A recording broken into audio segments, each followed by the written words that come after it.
The most widely published book in human history reveals that we are created in the image of God. Throughout our human journey, each encounter is an opportunity to see the shared humanity in ourselves and others.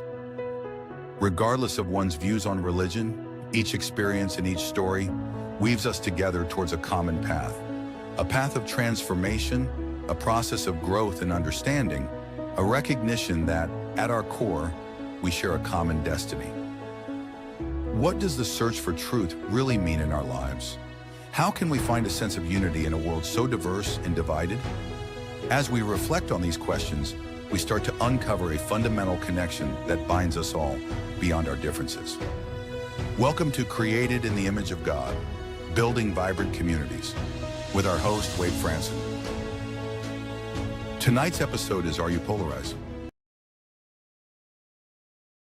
Hello, everyone. This is your host, Wade Franson. I am here with a pre-recorded show for episode 145, airing on April 8th, with a longtime friend and collaborator of mine, Anne-Marie Waters. Now, Anne-Marie and I connected when she was a political candidate in Great Britain, writing a book called Beyond Terror: The Slow Erosion of Western Democracy, with a focus on Islam. I think I mangled the title there. But Anne-Marie, you and I have been working together for a number of years. Yeah. Welcome back to this show. Hi, thank you. Thank you. It's always good to see you, Wade. It is indeed. So the reason we have you back on the show tonight, and we will spend a couple of minutes in this opening segment talking about your background. So let's just go over that brief history from the time we first met. You were an up and coming candidate who was being pilloried and vilified in the press as a right-wing lunatic. Way back, was this before Donald Trump was elected? Oh, yeah. I mean, actually, the main press coverage came while Trump was in the White House the first time, which was 2017. But I've been called those names a lot longer than that. Funnily, it's strange because I was called far right, and actually the far right that called me far left. So I've never belonged in either. I've always said that. I've always told the truth about that. I've never belonged on either the left or the right wing. But there are certain things, if you say them, you suddenly become right wing, regardless of far right, even regardless of whether you are or not. And one of those is criticizing open border immigration or criticizing Islam. If you do either of those things, you're far right, regardless of what your political leanings actually are, which in all honesty, and I've always said this as well, going back many years, I don't belong on either, but I probably, with the things that I believe in, I probably belong more on the left than I do on the right. But like I said, if you are not a loony left and you're not for open border immigration, and if you spot the inconsistencies and the hypocrisies of the left when it comes to Islam, if you do that, you become far right, regardless of what the remainder of your political views are. And there's a lot of political and ideological whiplash going on here, because these things shifted rather quickly and rather radically over the last several decades, right? It's like the winds of change that the Scorpions sang about, about Gorbachev and the East Bloc countries. They then arrived in the West. Yeah, it's very strange. We live in a very strange world. Some people call it a post-truth world. I'm not sure whether we've ever had a truth world. For most of my adult life, we've been post-truth, I think. I tried telling the truth, and it's a very difficult thing to do. What we actually live in, if we're truthful with ourselves, is a groupthink. If you're on the left, you have to believe in everything that the left believes in, without question. And if you're on the right, you have to. And it may be one issue that draws you to either side. So say if you feel really passionately about open borders, you want borders open, your refugees welcome, you're happy to open the borders with no vetting, if you feel really strongly about that, you'll probably go to the left, if to be an activist in that regard, and then learn about other issues from a left-wing perspective. So if you go in for refugees welcome, you'll then learn the left-wing view of the Palestinian-Israeli conflict, for example, and adopt that view because it's the view the left holds. And you'll adopt a lot more left-wing views because that's where you've put yourself because of one issue. Same if you go to the right because you're against mass immigration, as I am, you will find if you go there just for that reason, you will then pick up on right-wing perspectives on other issues that you didn't necessarily know anything about beforehand, but because you've placed yourself on the right, you will then pick up the right-wing view of that, the group think right-wing view of issue after issue after issue, and not really question it. That is, I think, the way we organize ourselves. And I don't know if that's new because before I was an adult, I didn't really think about these things. So I don't know what it was like when I was a child or before I was born, or whether it was like this too. And I have a suspicion that it was. And I think that every generation, every person, every age group, whatever it may be, always thinks that the world is going to hell in a handcart. Every time. Allow me to... Not what is happening to the world. In the 80s, what is happening to the world. And then now you get the idea. So I think we're always like this. Yeah, allow me to put a pin in that for a moment. I love all this whole flow of thought and ideas and perspectives because it's really powerful and it's giving me so many inputs. One of which is simply Paul Simon's, from Boy in the Bubble back on Graceland in the 80s. Every generation throws a hero up the pop charts, right?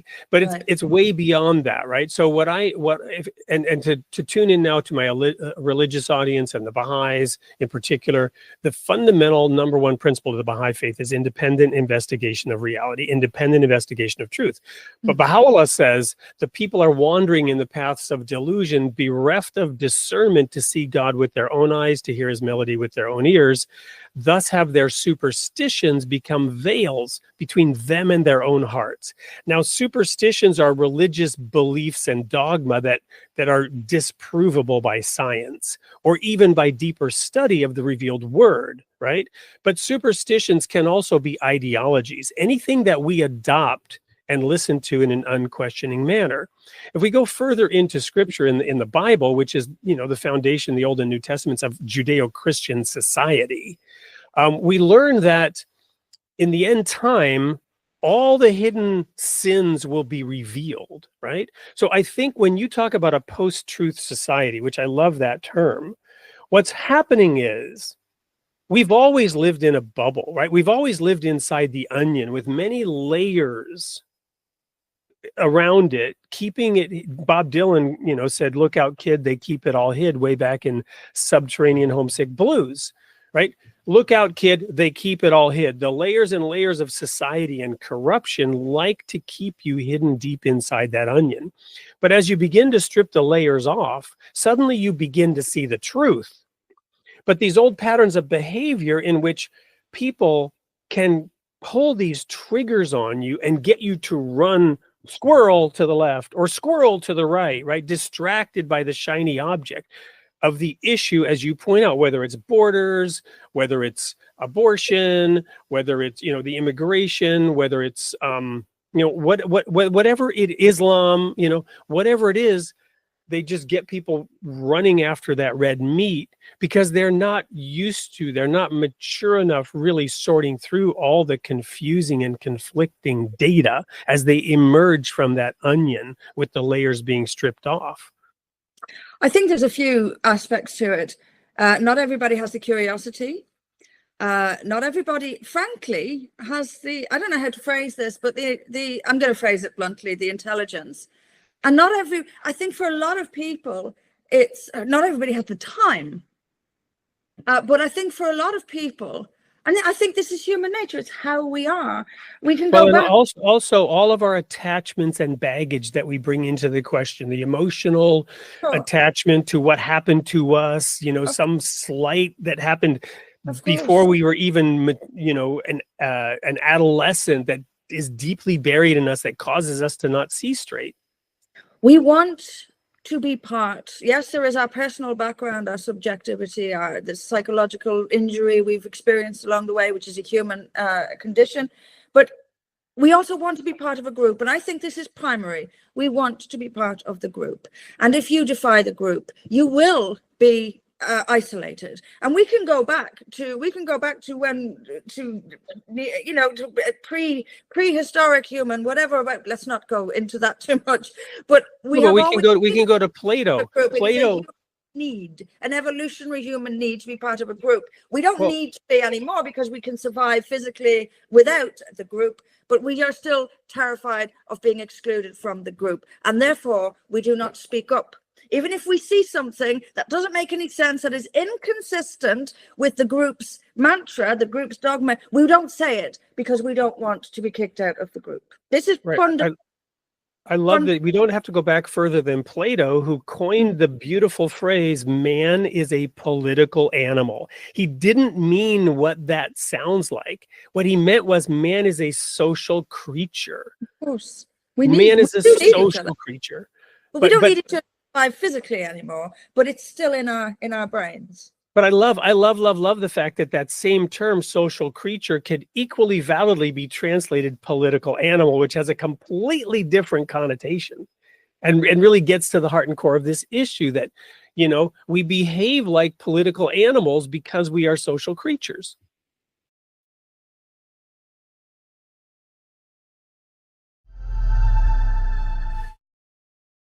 Known for her sharp intellect and fearless voice, Anne-Marie Waters uses storytelling to question systems, spark honest dialogue, and champion the values that too often go unspoken. Born in Dublin and educated in journalism and law, Anne-Marie has spent years observing the cultural shifts shaping modern Europe. In Beyond Terror, she unpacks these changes with unapologetic clarity, offering a perspective that invites discussion, stirs debate, and ultimately leads readers to one unwavering conclusion. For her, writing has never been about comfort. It's always been about truth. Her latest book, In Defense of Democracy, has broadened into a podcast show in which it takes an unfiltered look at the state of our freedoms today. Through thoughtful commentary and fearless questioning, she explores what it means to protect the rights that define who we are and who we want to be. Outside of politics and public debate, Anne shares a more personal journey, one shaped by reinvention, resilience, and the pursuit of deeper understanding. Her voice continues to evolve, and with it, her mission is to connect, challenge, and create space for conversations that truly matter. Don't miss what's next for Anne-Marie Waters. Right, and politics, the name is policy, isn't it? The creation of policy. We need rules. Also, it gives us a sense of security, and politics makes the rules. We need rules. Some of us are a little bit rebellious, but as a species, as an animal, we need rules and regulations to keep us feeling safe, to keep things functioning. I'm not against regulations. Well, and since I already quoted Bob Dylan, let me quote him again from you got to serve somebody. It may be the devil or it may be the Lord, but you got to serve somebody. And he goes through this litany of all these different accountabilities and masters that we have that we end up serving. And he says, in the end, you got to serve somebody, because somebody has to make the rules. And if we're going to get along at all, we have to agree on who gets to make the rules. And then in that same mix, something that I've been thinking about, another word for borders is boundaries, right? This came up in a discussion we had with a group in a nursing home, reading some spiritual texts in which basically, you should not harm any other creature. And somebody said, well, what about a mosquito, right? And it's like, and what I said was, look, the mosquito has not learned where the boundaries are. It's always about boundaries. That mosquito has invaded your boundaries. It has violently attacked you. And so you crush it because you're the more powerful being, right? It's always about borders. It's always about boundaries. We need them. We need them at an international level. We need them at a national level. We need them at a personal level. Mm-hmm. Who gets to establish the boundaries? If you get to tell me that I must call you a man when you are obviously a woman, you have invaded my boundary. You have asked me to take part, I'm sorry, in your delusion. You follow me? Now, you've invaded my mental space and told me I must pretend to believe that you are a woman when you are a man. Mm. There's not an appropriate boundary. You have marched deep into my territory and planted your flag. I'm with you on that, and I agree with you on that. But one could argue that if someone wants to be it's illegitimate in my view because biology is reality. But they could argue that you do the same to them. Well, exactly. No, that's the point I'm making. I'm not defending my position vis-a-vis yours. I'm saying the issue. I agree with your position. I'm saying the issue here is one of boundaries. Mm-hmm. Who gets to decide where that boundary is? And in America, that, the decision was you would be accused of hate speech and put in jail if you invaded the other person's boundary, right? So they say good fences make good neighbors. And, throughout history, people have moved the fence, right? You come back and suddenly the fence is 10 meters on your territory. And the Hatfields and the McCoys, go to war over this, right? And so that is the issue. The issue is borders. The issue is boundaries. It's not surprising that is one of the big hot flash buttons, and people are taking ideological positions that are not coherent, that are intellectually incoherent, and that is the definition of hypocrisy, right? And this may be a good place to end this segment, right, on the background, but let's wrap it up by inviting you to share, briefly now your journey as you've navigated the shifting political landscape from when we first met and you were a candidate that was the number 2 elected candidate in the political party you were a part of, to forming your own political party and to where you're at now. Let's briefly recap for the audience your journey, of the last 15, 18 years so they know who you are. Yeah, I started out in the Labour Party, which is currently governing the UK. It's on the left. As I said, when it comes to issues, I probably belong on the left far more than I do on the right. But one of the thing that brought me to the right, where I joined UKIP, and I in 2017 stood for leader of that. I was in second place it was all a bit of a disaster in that there was a very nasty smear campaign and all that horrible stuff that happens in politics, which a couple of things that politics has taught me. One of them, that truth doesn't matter. Whether you're telling the truth or not doesn't matter. It's whether you toe the line and repeat the mantra of the left or the right. You have to agree on everything. If you dissent, if you say, hold up your hands, excuse me, but this doesn't make any sense, you become an enemy. I've learned that. And it's on both sides. It is both left and right are the problem with this. Then I formed my own party. It was vilified from day one. And now, looking back on it all, some of the vilification wasn't based on truth for me, but I do wonder now, looking back, whether some of the people I worked with, some of the people who followed me, were actually looking for the right-wing fascism that the left was accusing us of wanting, and I never did. But now I look back, I wonder if some of the people around me actually did, in retrospect. They just wanted their version of it. What's that? They just wanted their version of it. Absolutely. Both sides want control. They want free speech, but only for them. They want so-called freedom, but only for them. They want democracy, but only if their side wins. It is both, and they're as bad as each other. They are as bad as each other. So where I'm at now is nothing. I have nothing to do with politics. I genuinely think it is the most horrific arena, and it is not about what is best for the people. It is about winning for its own sake, and any sort of dirty tricks can be deployed to win. It's a very negative view of politics, but I think a truthful one. And I'm not suggesting there's nobody in politics who is there from good, with good intentions. But I do think that most of the people with good intentions don't actually get very far. Well, I would submit that even Hitler had good intentions in his own mind. That's the problem. Well, what I mean by good intent, obviously that's subjective, but what I mean is they're actually there for something they believe in rather than to play the game and win for the ego's sake and the money. Just, again, getting back to this idea of intellectual coherence, maybe they have some degree of intellectual coherence, right? Versus just blatant hypocrisy that they even saw at some point and said, I don't care, I'm going ahead anyway. Mm.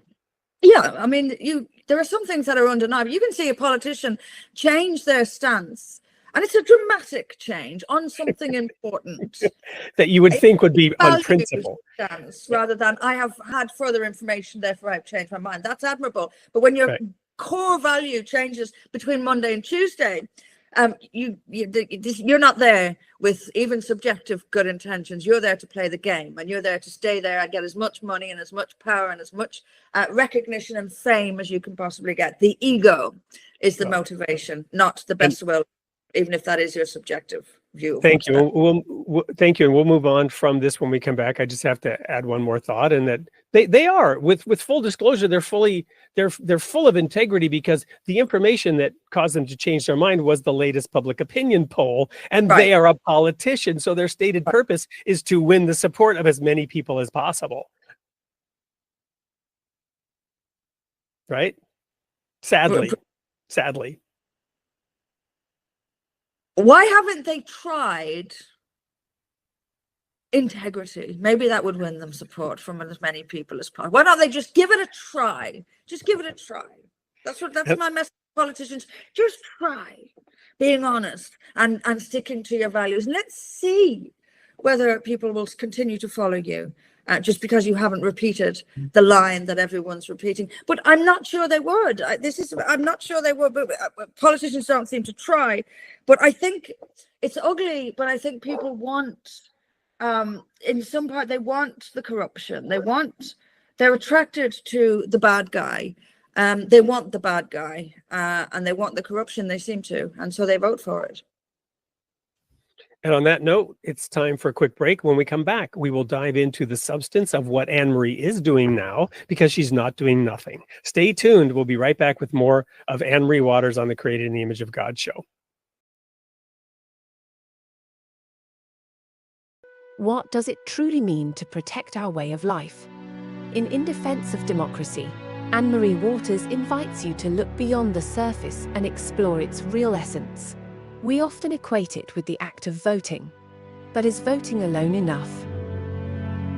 Waters argues that voting is just one aspect of a broader concept. True freedom involves free speech, universal suffrage, an honest press, and an accountable government. Through detailed analysis, she challenges us to recognize movements that appear democratic but threaten our true democratic principles. In Defense of Democracy offers a profound exploration of what makes our political system more than just a voting process. Discover the truth behind our freedoms. Get your copy today. Welcome back to Created in the Image of God. I am here with Anne-Marie Waters, founder of the For Britain Party. And right before the break, we were talking about politicians and integrity. Can you use those two sentences or two words in the same sentence? But we said when we come back, we'll continue a little bit on that, but we want to find out, what is Anne-Marie up to now? So back over to you, Anne-Marie.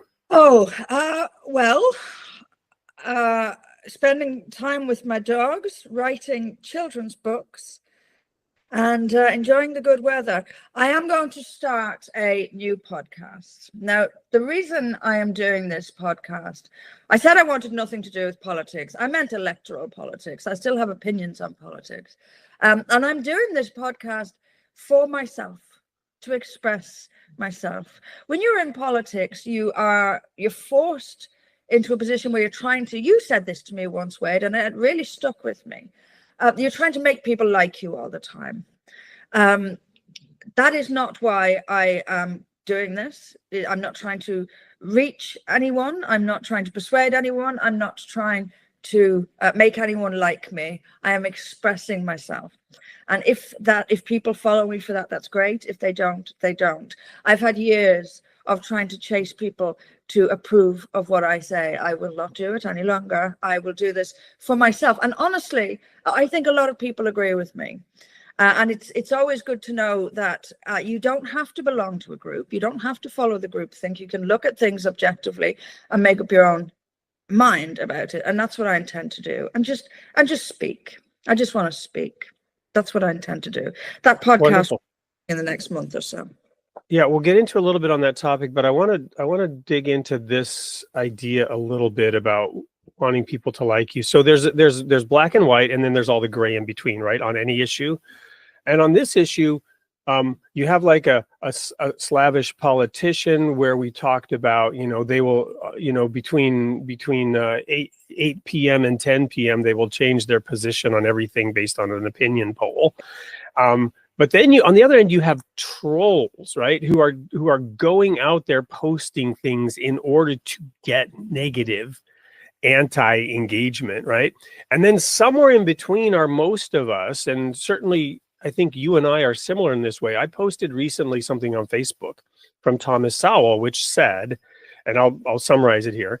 It basically said, what we used to call envy, one of the mortal sins, we now call social justice.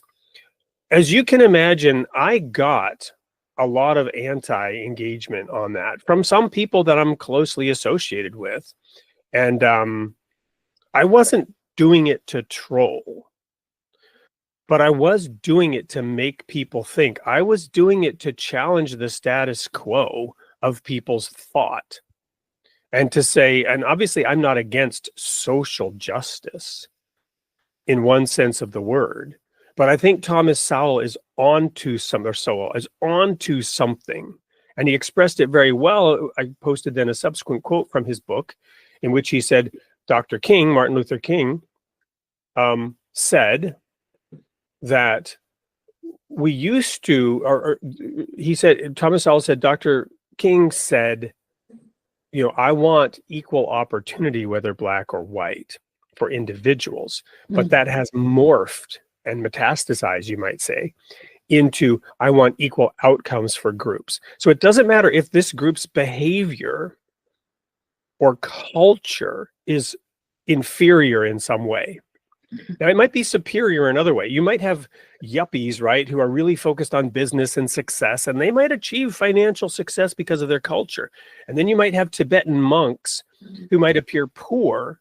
And so you have a disparity of income based on culture. It's not that the Tibetan monk culture is inferior. It might actually be superior, but the physical outcome is inferior. They will not be wealthy.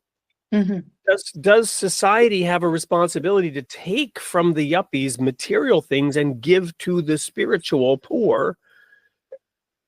That's really where this question of social justice comes in, and how is it applied, and does it feed envy? Does one group who may want to not work and sit around on Netflix smoking dope all day have the right to the same physical standard of living as somebody who's busting their ass, for minimum wage to get ahead, to get an education? No, right? They don't. This is the discussion, right? And this is what I wanted to challenge people's thinking on, not just be a troll.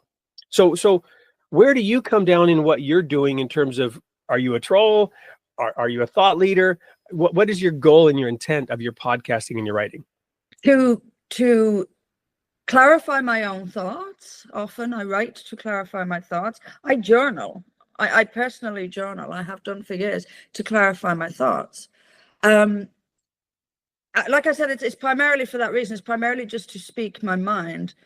And to people who read it, to provoke some thought in other people.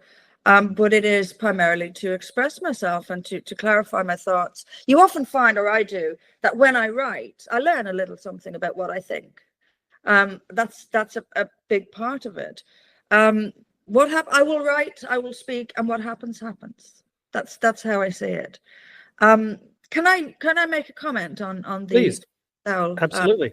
I think it's absolutely the truth that people who are watching Netflix and smoking weed all day don't deserve what people get who go out and bust their asses all day to make a living. That's true.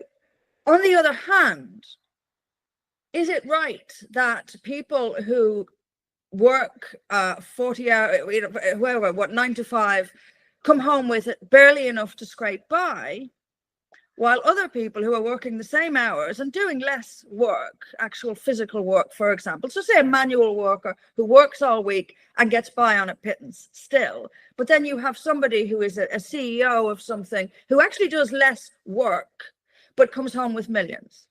The two, that's not right either. No, you are absolutely right. This is one of the big debates of our time. Now, what was when we this was not, we met in New York, I think, the first time, but then later you were a speaker at this event down in Florida. What was the name of the gentleman who was hosting that event? The leader, I can't remember his name now. It escapes me. He was tip of my tongue, but I don't think I'm going to get it. The conference, right? But it was this major, conference of, the conservative movement, and you got a standing ovation, for your speech, and it was wonderful because I was involved with your book, and,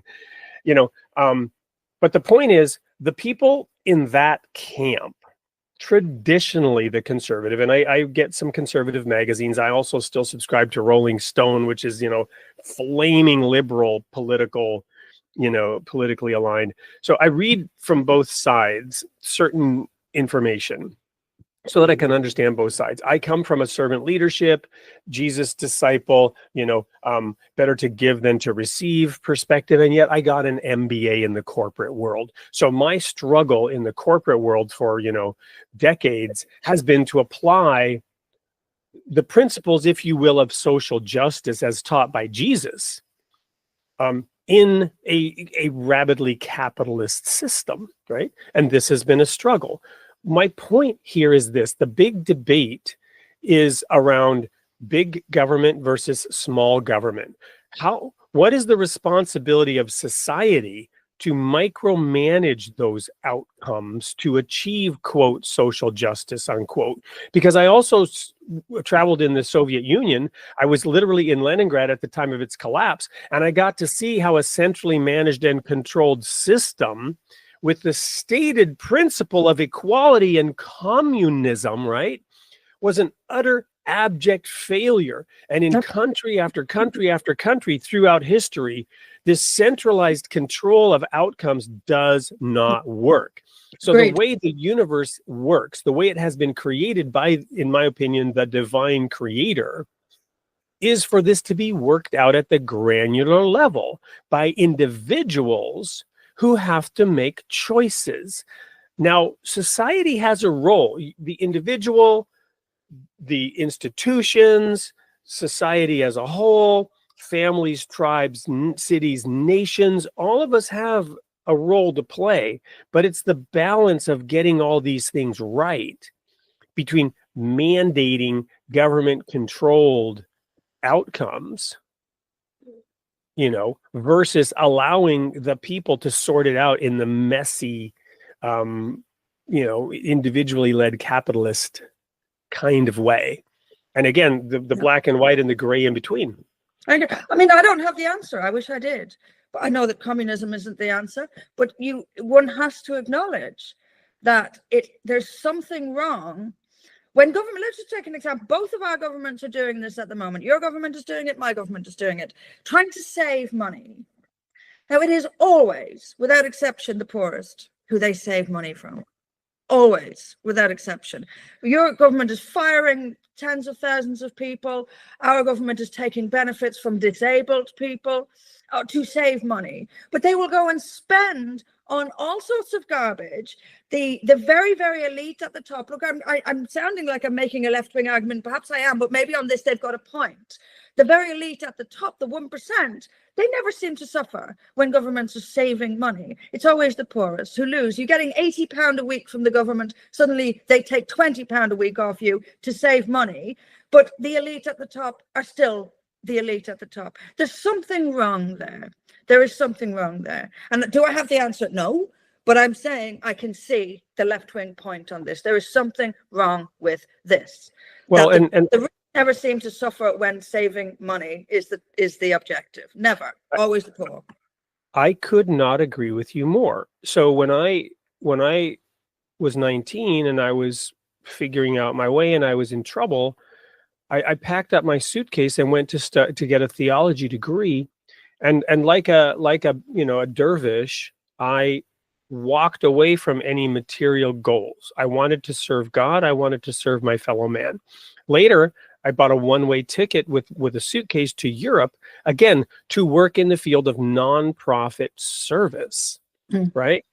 And then I lived in Europe, and I was somewhat anti-American because as a child living in this socialist paradise of Sweden in 4th, 5th, and 6th grade, I experienced a different world, a world that was child-friendly and protective of children. Advertising to children was forbidden. Somewhere in my psyche, I knew that sitting in front of the TV, and, because that was my babysitter with my alcoholic mother, I come from these circumstances that many of these people came from, right?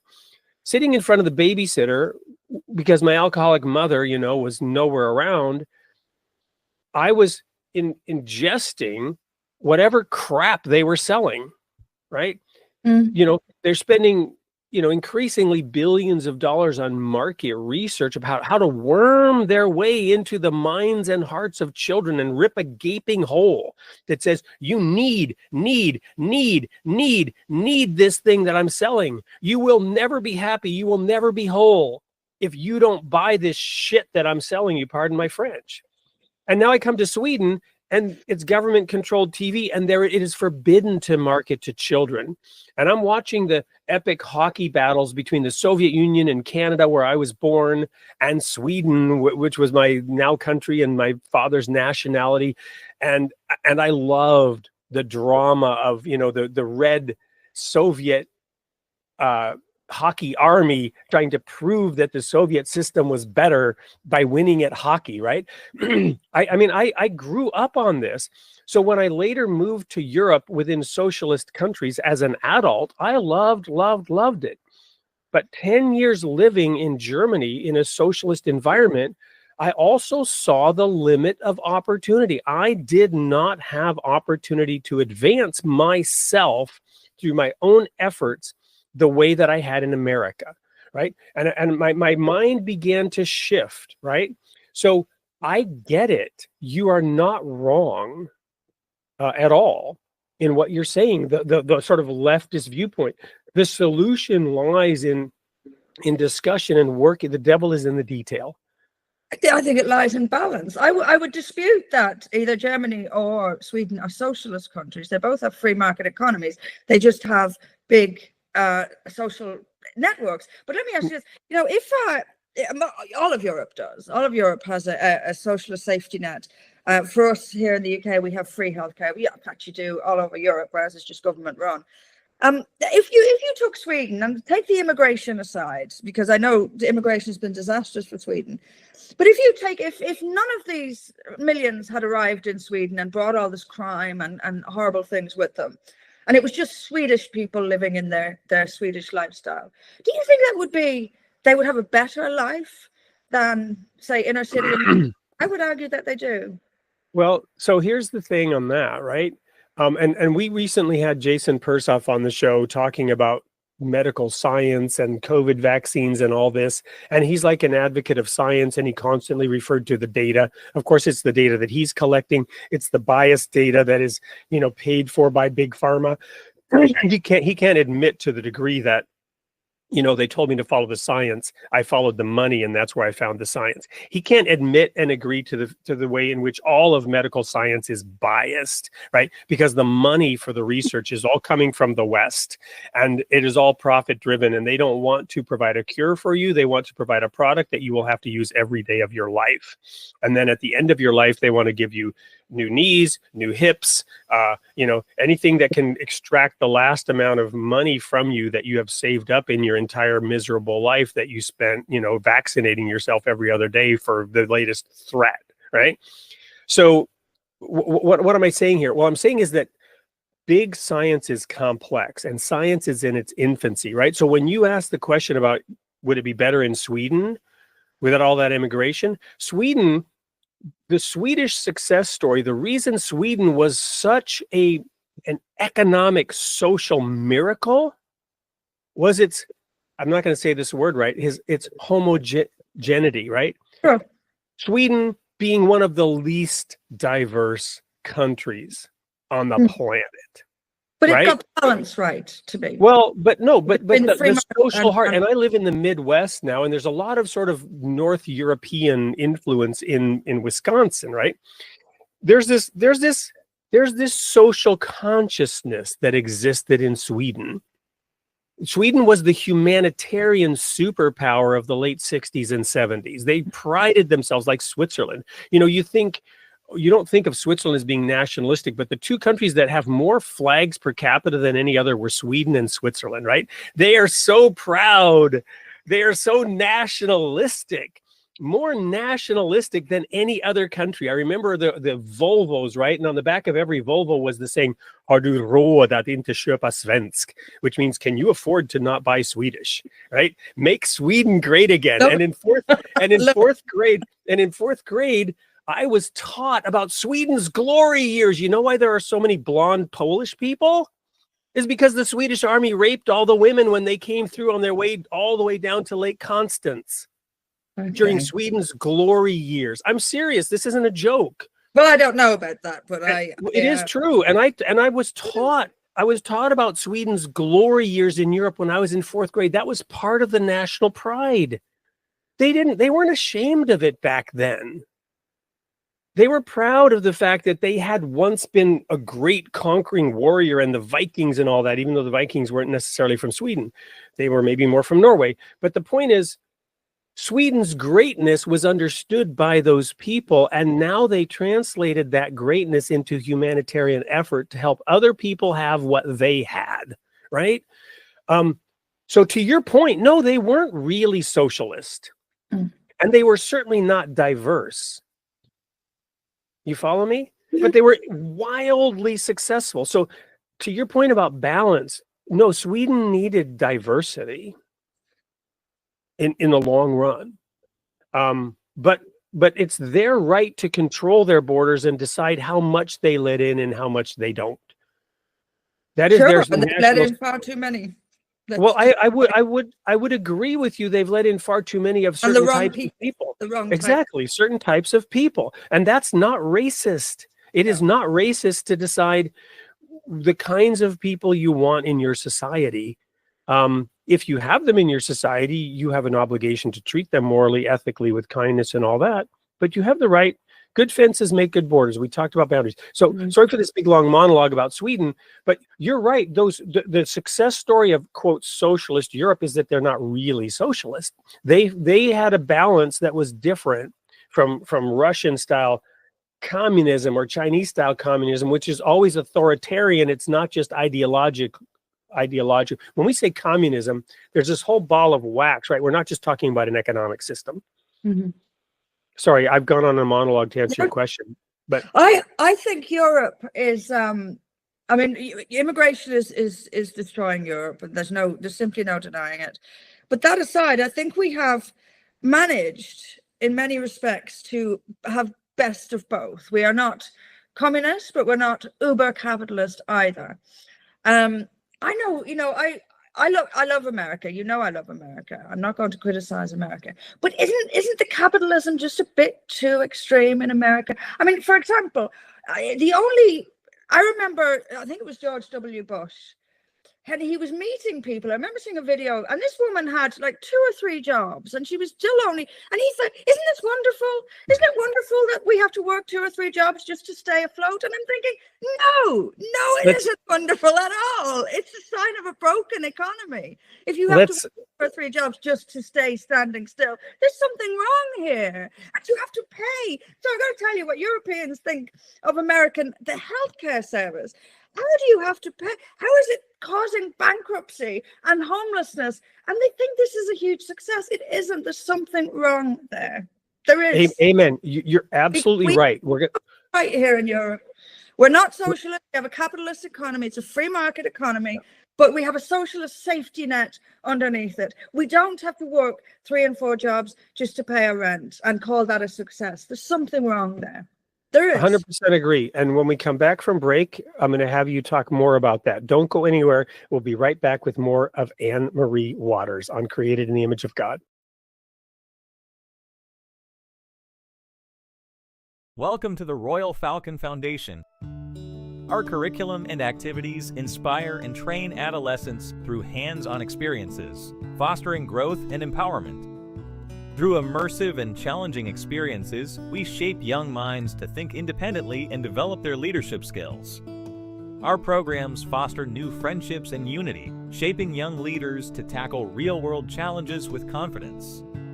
We believe in equipping the next generation with the skills to become leaders of tomorrow. Join us at the Royal Falcon Foundation and be part of a journey that empowers, unites, and inspires.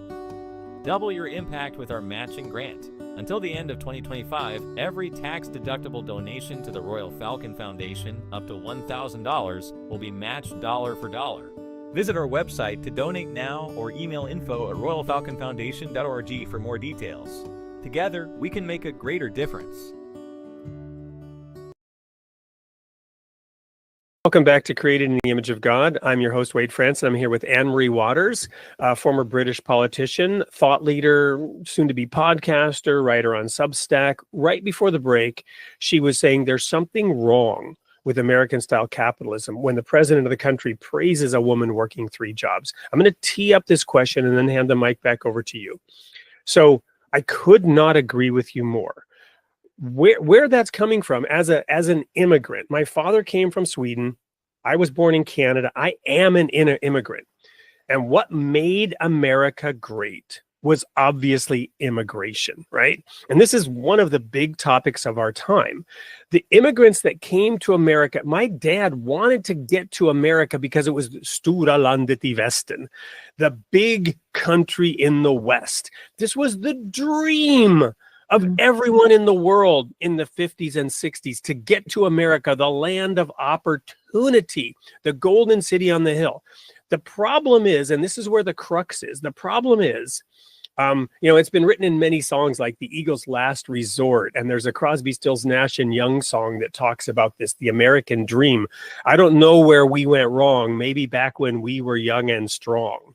Right, Neil Young sings in this lesser-known track from a later Crosby, Stills, Nash and Young album called American Dream. The point is, greed is there, right? Greed, right? So opportunity mixed with greed. The Bible says the love of money, not money, but the love of money is a root of all evil. You've heard the phrase, money is the root of all evil. That's not what the Bible says. The love of money is a root of all evil. And that is the worm in the apple of America, greed, right? The social consciousness of America as envisioned by the founding fathers and the Statue of Liberty is corrupted by the rich and powerful. It's not. I get what the president meant when he said, isn't it wonderful that this woman is working 3 jobs? She's doing it to give a better life for her children. She's instilling the values and virtues of hard work. I'm not saying she should have to. That's not my point. I'm saying she should want to, and she should be willing to, because the poor, huddled masses of humanity around the planet since the inception of our species has had to fight to survive and for what they get. Should we want to do that? No, but we must, as the Baha'i writings say, accustom our children to hardship. You raise up a generation of pampered, spoiled children who don't have to, develop their own immune system against the dangers of living in this world, and you have a mess. So the balance is in there somewhere. Is America too capitalistic? Yes. I just gave the example of being exposed to all those advertisements worming their way into my heart, turning me into a consumer of crap before I could think. Yes, American society needs to be fixed. Where's the balance, Anne Marie? Over to you. It's somewhere in between. You talk about spoiled, pampered. It's not an option between spoiled and pampered and lazy and doing no work, or having to work 3, what I presume are pretty crappy jobs just to stay afloat.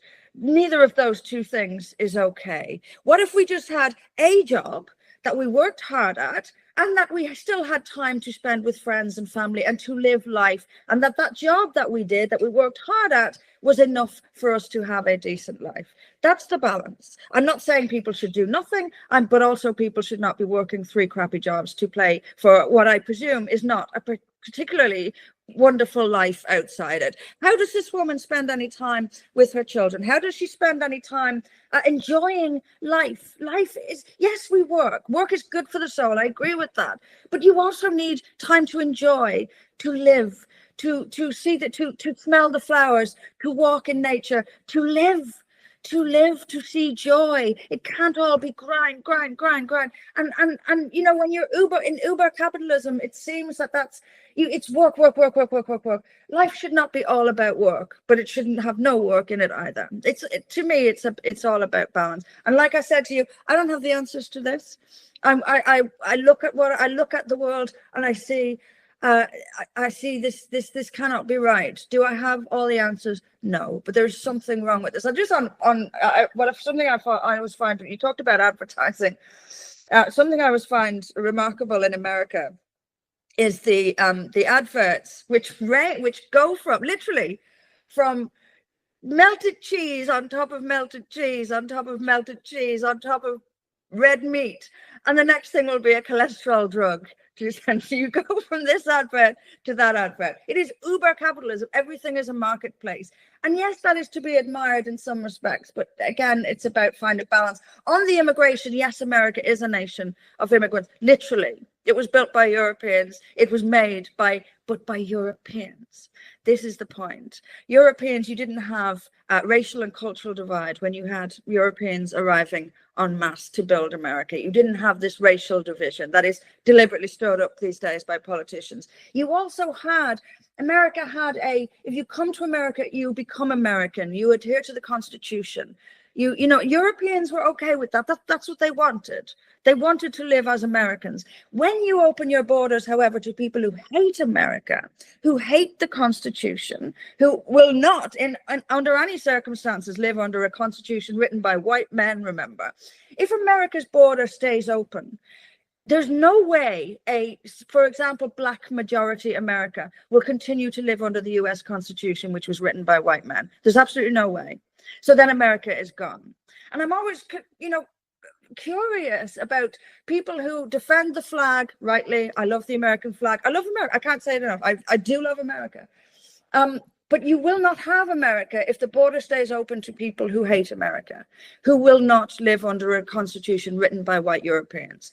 America is over if the borders stay open. It is not past immigration. European immigration to America is not the same as the immigration that is coming now. It's not. And it will bring down America. So we're going to have you back on the show to dive into that topic. I promise you and everyone here. I want to get back to the economic versus the identity side of the issue, right? I love that you said melted cheese, 3 layers of melted fried cheese on top of meat, and then a cholesterol drug. That's it, isn't it? That is the best example. And again, I remember Graham Parker talking about this in a live album, the Philly cheesesteak. He was in Philly. Graham Parker's a British musician nobody's heard of, but he's awesome. And he's talking about the Philly cheesesteak, fried cheese on a fried piece of meat. I love it, right? So the thing is, that's freedom of choice, right? And I agree with your vision of everyone working in a meaningful job, or at least nonetheless enough to live, that nonetheless pays them what they live. But the problem is, it's not meaningful unless you choose it, right? And what you choose to do may not be something that anybody else is willing to pay for. And these are, right? So it comes down to freedom of choice. And this is the conundrum. This is my view of the Garden of Eden. The forbidden fruit was, in fact, the ability to choose. I will decide what's good and evil. And God gave us that right. This is what it means in the book of Matthew when it says, whatever standard of judgment you use, that's how I will judge you, which gets back to one of the core themes in this episode, which is hypocrisy.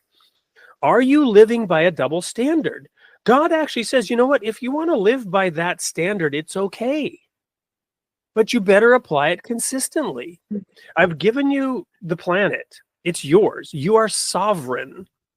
You are sovereign on that planet. You do not have to serve anybody. But when you deviate from the light, I put the greater and lesser lights in heaven to rule the day and the night. If you submit to the light, you will retain your sovereignty. If you deviate towards darkness, even by 1 degree, you will eventually become enslaved.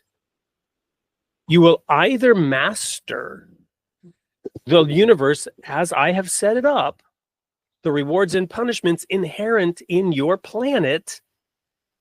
You know, you live in a cold climate, you might freeze to death, but you will learn to work hard and overcome the climate.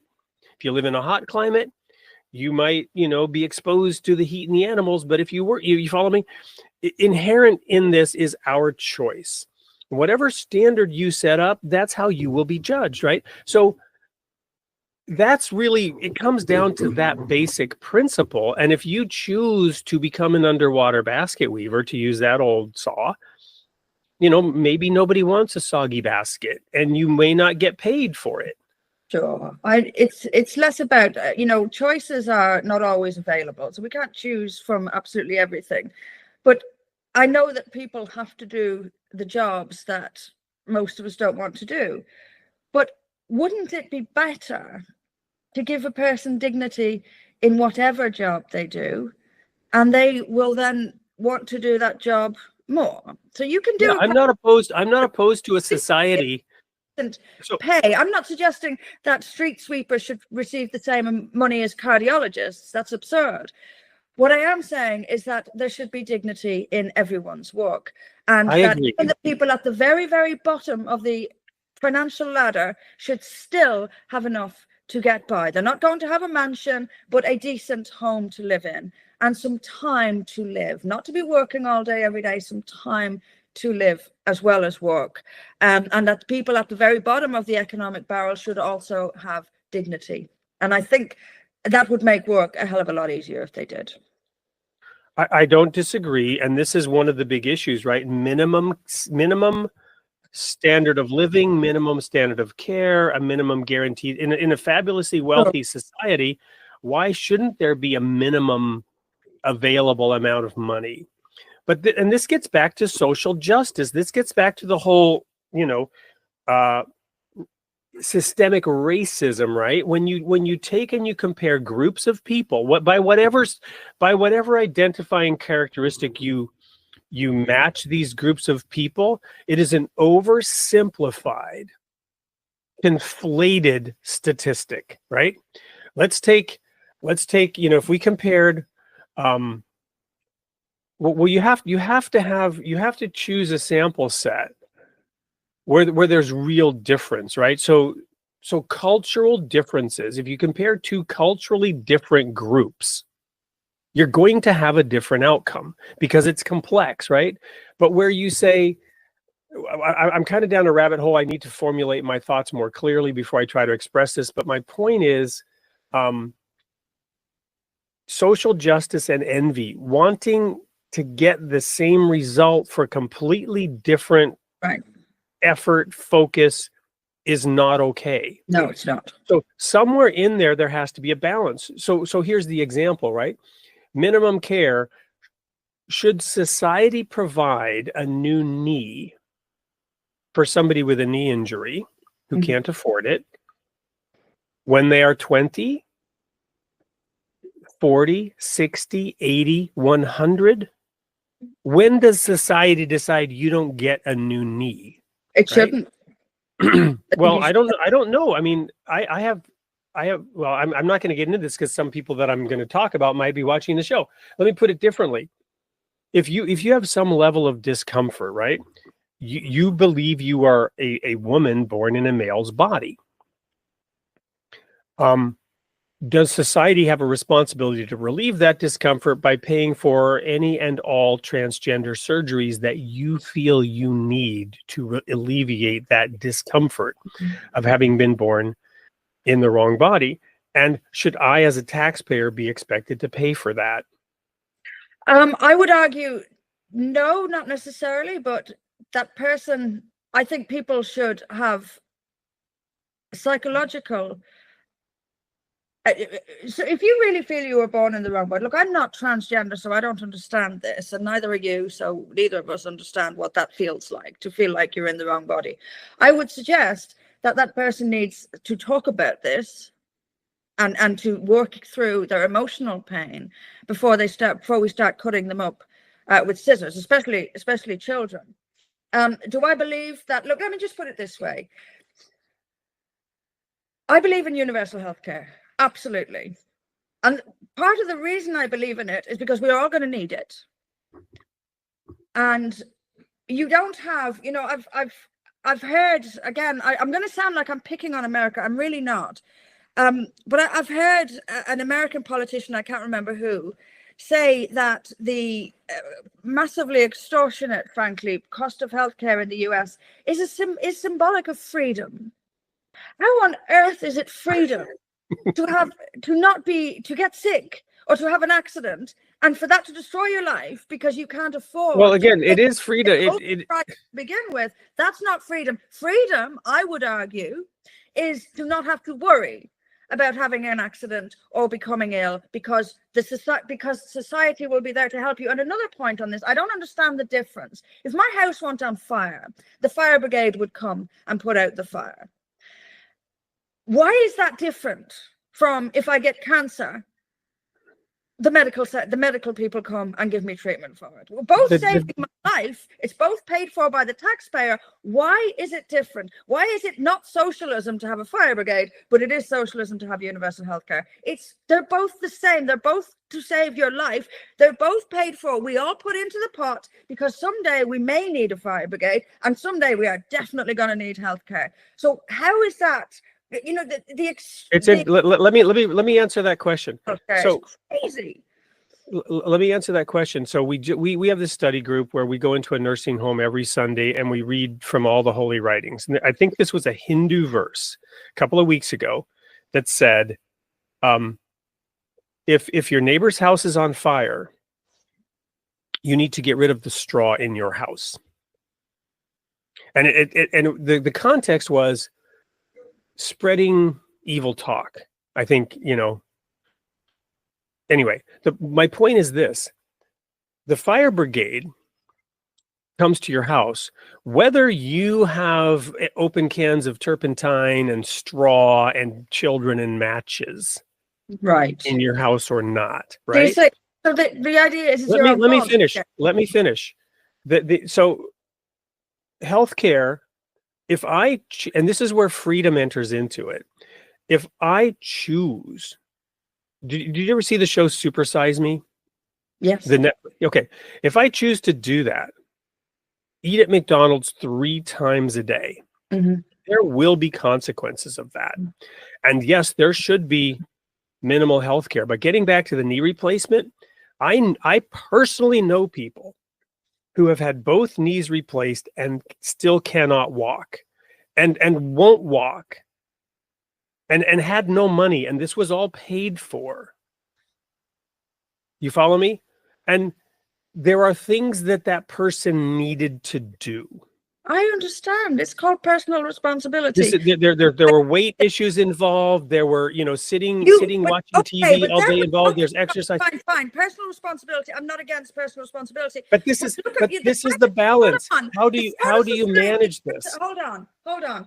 The sort of society then that you're talking about is, I'm dying. You have the drugs over there. You're overcharged. You want tens of thousands of dollars for. Wait, let me finish. You want tens of thousands of dollars for those drugs. I don't have it. And my response as a society is, to hell with you. It's your own fault. Do we want, and don't, one thing, if that's the way you, not you personally, but if that's the way one feels, fine. But do not then pretend that you are following the teachings of Jesus Christ. Do not then pretend that you are some compassionate, kind person. You talk about eating McDonald's all day. We're subjected to this advertising all day. People then eat what is advertised to them. They get sick, and then we say, screw you, it's your own fault. No.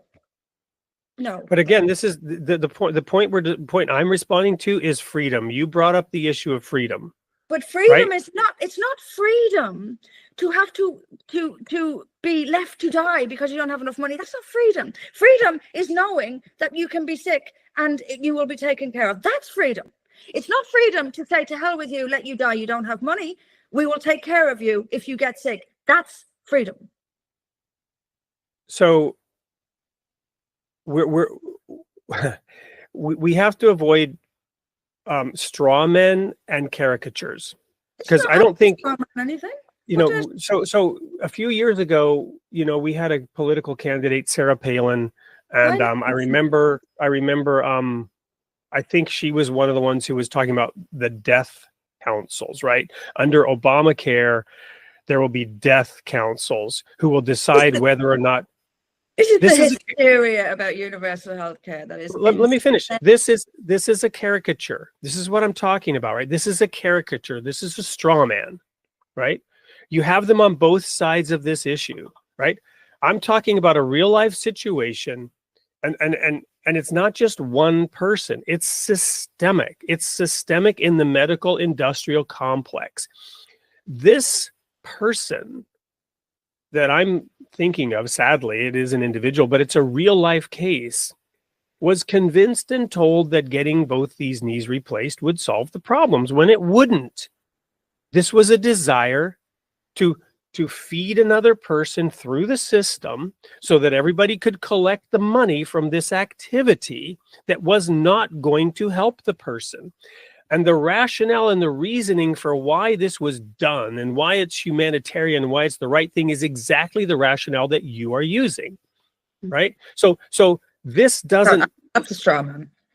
Well, no, it is. It's like, how can you deny this person care? Why, they're sick and they need to get, right? It's the same, the reason for the opioid crisis. And we talked to Jason Persoff about this. This is what finally got him to admit that there could be a bias. The opioid crisis was, in one sense, a virus that the system was susceptible to. Doctors, patients, pharma companies, insurance companies, everyone was susceptible to the virus that caused the opioid crisis in America. Mm-hmm. And the open receptor for that virus to spread was greed and the love of money. Right. And I said, we need a vaccine for the medical industrial complex to avoid a virus like the opioid crisis coming in and happening, which made many people rich and destroyed millions of lives. Much of it started by the healthcare industry, but look. Well, of course, but everyone was complicit, including the patients who said, "Oh yes, my pain is a scale of 9 because I want that opioid," because they're pushing heroin on people. Of course they were, yeah. And then they took it away, and then people were suddenly on the streets getting actual heroin because. Right. Hey, we've got to bring this to a crash landing. We're over time. Last words, Anne-Marie, as we will have you back to be continued. Last words about what? There's a lot. Anything you want to leave our audience with today? Okay. In terms of, let me just say that very quickly, the type of society I believe we ought to have, and that is one where we are free to make our own choices, yes, but we know that we are human, that we are fallible. And I would rather live in a system that is sometimes abused than one that leaves people to die alone because they've made a mistake. I would rather that system. I want us to have some integrity. I want us to be honest. I want us to be honest, open about our flaws. We are human. We are flawed. We are going to make mistakes. But is it better to abandon each other after a mistake, or is it better to help each other after we make a mistake? We are all going to make a mistake. I'm quite a moral person, quite a compassionate person, and I don't believe that either the left or the right produces moral answers to the questions that and I think we need a complete re-examination of everything that we are with honesty. That's probably not what you were expecting, but that's what came into my... It's wonderful. That was very well put. I violently agree with what you just said. And that is, in fact, the whole purpose of this show, created in the image of God, creating vibrant communities. In the clash of differing opinions, the shining spark of truth will emerge. Hopefully, this has been a friendly clash and a wonderful discussion, and I hope the audience has enjoyed it. This is pre-recorded, so we can't technically engage with the audience comments, but we'll try to capture them and maybe have Anne-Marie address some of them. Let people make their comments and we'll come back and address people's comments. I like doing Exactly. So thank you very much. That's a wrap. We'll go now to the last commercial break, which is to show the sneak peek for next week's episode. We hope to see you all there. Until then, may God be with you.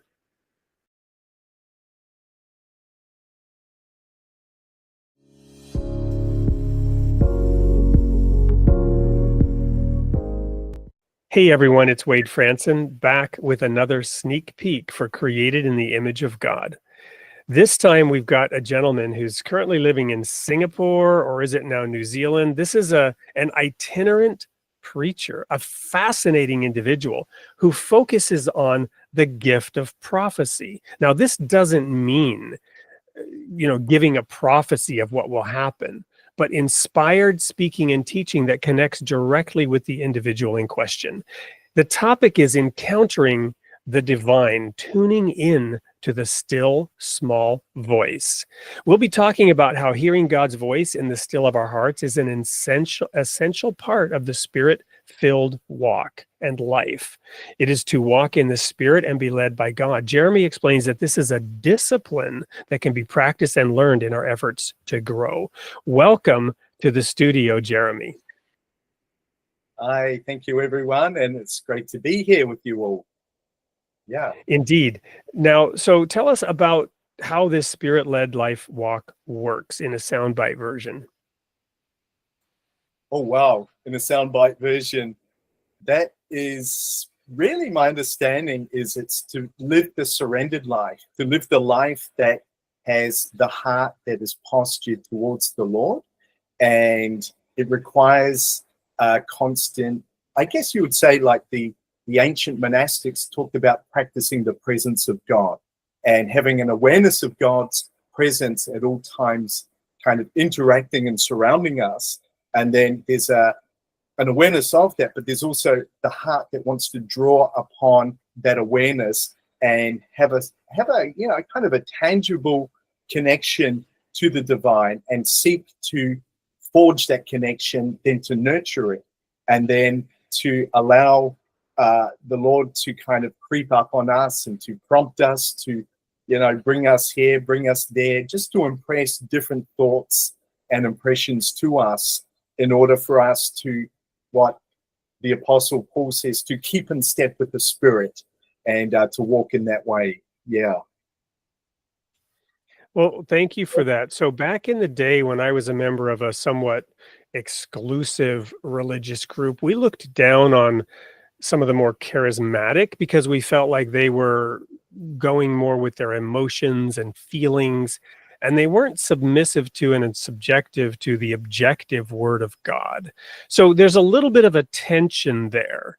And today, by the way, I'm no longer so judgmental, but there's a little bit of a tension there. How do you resolve or walk the straight and narrow between my emotions and feelings and perceptions, which are extremely subjective and we can deceive ourselves, versus, tamping those down and not allowing them to be a part of our spiritual life? How do you resolve that natural tension? Yeah, that's a really great point there, Wade, because it is an issue that we struggle with sometimes, because the thing is, we do have emotions that are legitimate, that they are there. We have hormones, we have this biology, and sometimes we can, get excitable about things. But I guess for me anyway, I have to always go back to the objective as well. I have to go back and try and ground these experiences, these interactions with the Lord, these interventions sometimes to something that is objective, lest the emotions kind of kick over and take off and become the overarching kind of domineering, influence. And so I think there's ways that we can balance it. And I think for myself anyway, I've kind of, oscillated a little bit in the past. I've done a little bit of the pendulum, and I've gone through seasons of, excitability and can't sleep because I felt the Lord had said something to me, and I was all over the show. I guess as I get a little bit older in the faith, I get more grounded, and I start to sometimes have a wait and see attitude as well when it comes to, I think God might have said this or impressed this on me. I'm going to wait and see. I'm not going to go and sell my belongings and move to Africa based on a whim. But I get it, and I get the criticism too, because I'm actually in that movement. I'm part of that movement that is excitable and sometimes, emotions driven. And it bothers me as well because I see it and I have to counsel people who are in that. And I just have to share what's worked for me. And what's worked for me, I guess, is just, you've got to ground your experiences in something objective. Don't base your life on a feeling, on an emotion. Don't be led in your life according to your own, I think I should do this or that thing. But, wait and see, let things settle, talk to, spiritual people, get their input sometimes, and always realize emotions have a capacity to overwhelm us. So we have to kind of pull back a bit and recognize that tendency that we might have. Yeah. Wonderful. Well, there's a lot there, as you can see already, speaking now to the audience. And we're going to dig a lot deeper into all that in the show. This is going to be a meaty, real, helpful, practical, and also inspiring show with Jeremy. Jeremy, I'm so honored to have you here. I can't wait to do this live in the studio with you on April 15th. And for the audience, this is one you're not going to want to miss. See you there.